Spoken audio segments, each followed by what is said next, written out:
Alright, so we're learning about zeros and roots today.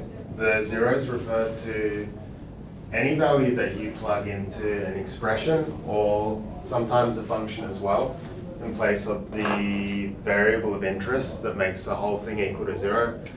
And if you do it for an equation, then we call them roots. So do you remember when we were doing quadratics and we'd see when it would intercept, we'd call them roots? It's the same principle there. So the focus of today's lesson is being able to find all the zeros and roots for expressions like these. Now for the first one, you've got an order 2 expression, so it's a quadratic, and we want to be able to find the zeros for it. Let's change it a little, and we will call it 0. Any ideas, what sort of things would you go through to try and find the roots here? Quadratic formula. Quadratic formula. Why is the quadratic formula such a great way to do it? It's easy. It requires zero thinking. Do you remember what the quadratic formula is? Negative b plus minus the square root of b squared take 4ab on 2a. Yeah. So your zeros are going to be at negative b plus or minus the square root of b squared minus 4ac all over 2a. Do you reckon you'd ever forget that? No, it's stuck there forever now.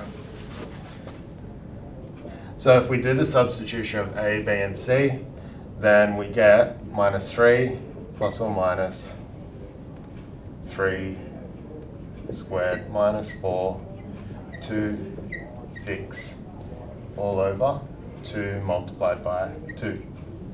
And to this step, we don't want to do that manually. What should we go for? What should we reach for? Calculator. So with this one, I'll usually use macros in the calculator. So I'll plug them in as A, B, and C, and then you can type in the formula. Do you want to have a crack at that?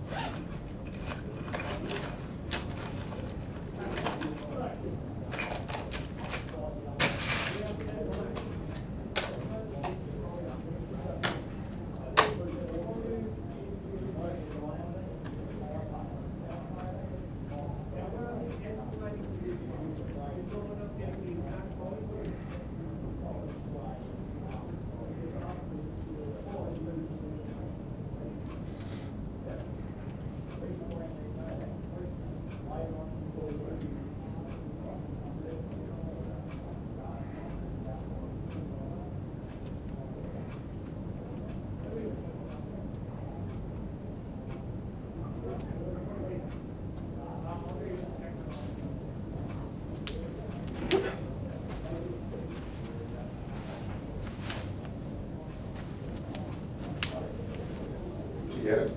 No.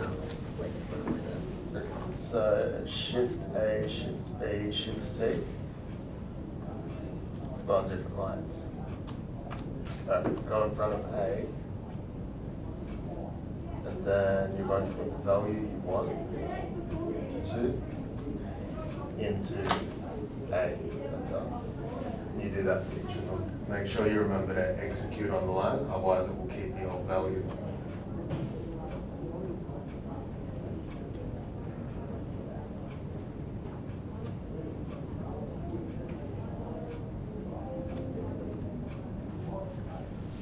And then we just input our formula. So we should get something that looks like that.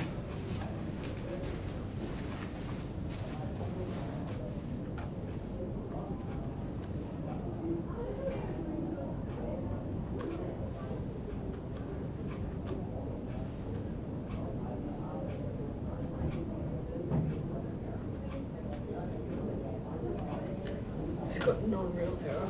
Non-real error. Okay, so that means your calculator is in real mode. We need to change it to imaginary numbers.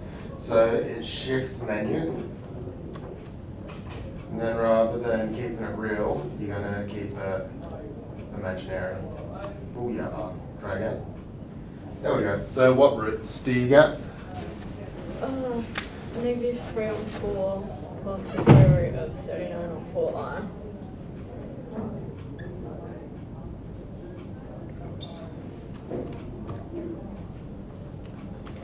Do you need to flip the sign on the radical to find out what the other answer is? Yeah, Have a go and see what you get. it's the same thing. It's the same thing but opposite. So one's plus 39 on 39 root 39 I on 4 and the other one's minus root 39 on I4. We look into detail why that is in a few lessons time. Alright, so that's a really great method. So quadratic formula is a really great method for finding the roots and the zeros. What about for the next one? We have an expression. So are we looking for roots or zeros here? Zeros. Zeros. Does it actually matter what we call them? Nah, that's just convention. People understand what you mean if you call it the other thing. Alright, so you've got z squared plus 9. Does this pattern ring a bell from year 11? Difference of two squares. Dots. Dots is usually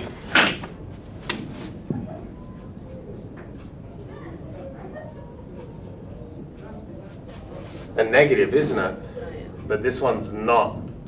What can we do to make it a negative?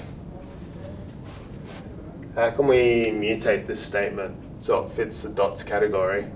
Negative 3 squared. Yeah.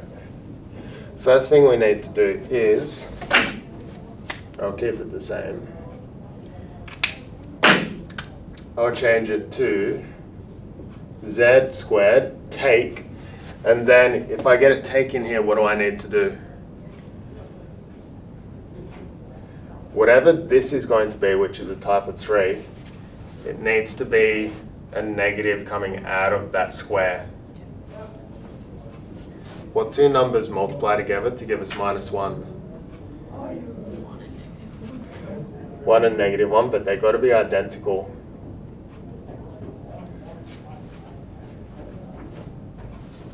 If we go minus 1 times minus 1, we get 1. If we go 1 times 1, we get 1. What two unitary values, or what unitary value multiplies together to give us a negative?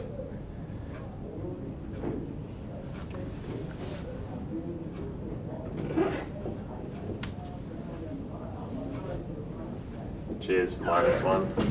So the root negative 1 times root negative 1. That's a munted root, but makes sense. Do you understand?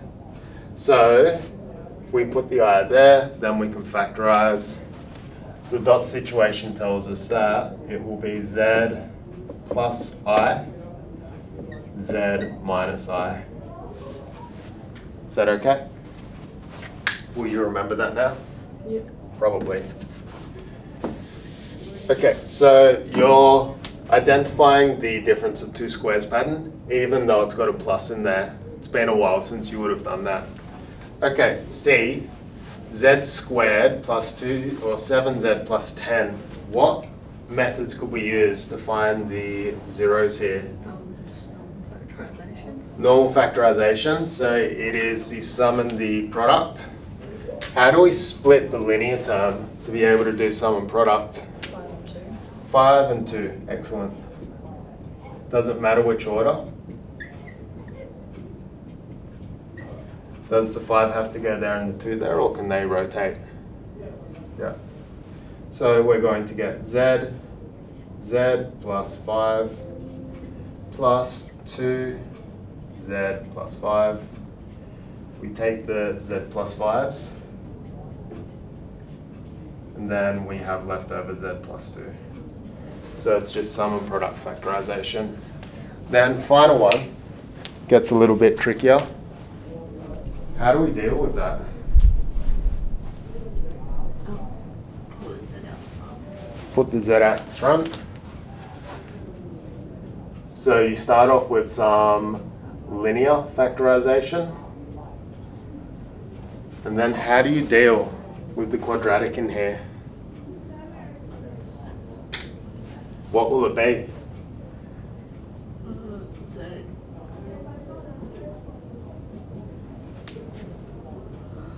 How do we turn this? Square root of 2. Cool.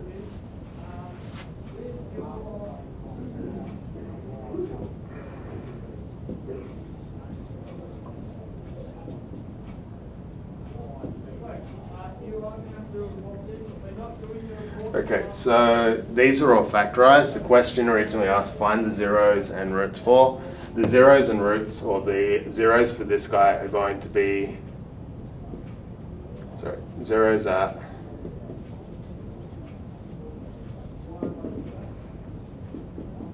zero, and then plus or minus I root 2. These ones are going to be zeros at z equals minus 5 and minus 2. Does that make sense?